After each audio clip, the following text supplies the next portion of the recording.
दोस्तों, अक्सर आपने देखा होगा कि जब भी आप आगे बढ़ने की कोशिश करते हैं और अपने लक्ष्य के करीब पहुंचने लगते हैं तो आपके आसपास के लोग आपको पीछे खींचने की हर संभव कोशिश करते हैं और आपके बारे में नेगेटिव कमेंट करके आपको लक्ष्य तक पहुंचने से रोकते हैं, जिससे कई बार आप परेशान होकर डिमोटिवेट हो जाते हैं। तो इसी को ध्यान में रखते हुए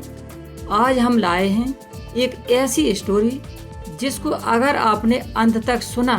तो आप दूसरों के नेगेटिव कमेंट से परेशान होने की बात तो दूर, आप परेशान होने की सोचेंगे भी नहीं। दोस्तों, एक बार होता क्या है कि एक बहुत बड़ा घना जंगल था जिसमें बहुत ऊंची ऊंची घनी पहाड़ियों के बीच एक बहुत बड़ा तालाब था और उसी तालाब में बहुत सारे मेढक रहा करते थे।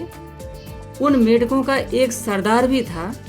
जो उस तालाब के सारे मेढकों की देखभाल किया करता था। एक दिन मेढकों का सरदार अचानक बीमार हो जाता है, जिसके इलाज के दौरान मौत हो जाती है।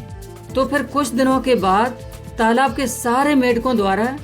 नए सरदार के चुनाव के लिए एक मीटिंग बुलाई जाती है और उस मीटिंग में एक शर्त रखी जाती है कि जो मेढक सामने वाली पहाड़ी की सबसे ऊंची चोटी पर पहुंचेगा तो उसी मेढक को इस तालाब के सारे मेढकों का सरदार बना दिया जाएगा। तो फिर दोस्तों, अगले ही दिन तय समय के अनुसार दौड़ शुरू होते ही सारे मेढकों ने एक साथ पहाड़ी पर चढ़ना शुरू कर दिया और जैसे ही मेढक आधी पहाड़ी तक पहुंचे और नीचे देखा तो डर के मारे उनके हाथ पांव कांपने लगे और फिसल फिसल कर एक एक करके नीचे गिरने लगे। लेकिन उनमें से एक मेढक ऐसा भी था जो लगातार फिसल फिसल कर ऊपर चढ़ता चला जा रहा था, जिसको देखकर नीचे खड़े सारे मेढक एक साथ हाथ ऊपर उठाकर चिल्लाने लगे और कहने लगे कि अरे मेरे भाई,